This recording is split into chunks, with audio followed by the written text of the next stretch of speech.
Alright guys, today I'm doing a quick taste test on this Cytomatrix melomatrix. It's basically liquid melatonin that is blueberry flavored.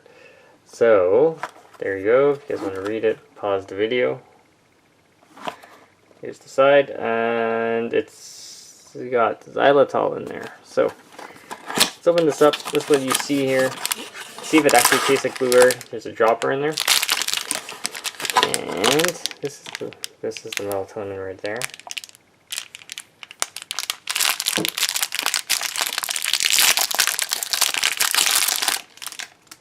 Oh look, it even has the measurements all measured out for you.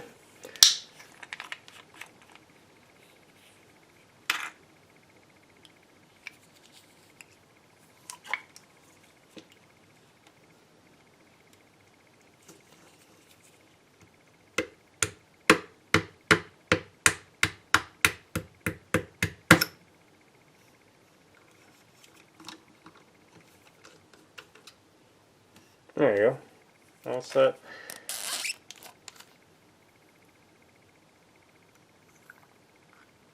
Let's do a quick taste test.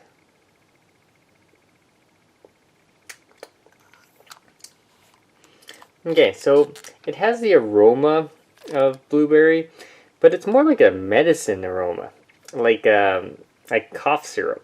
Other than that, definitely check it out. It's not the most tasty. If you have any questions, comments, post below. Subscribe to the channel.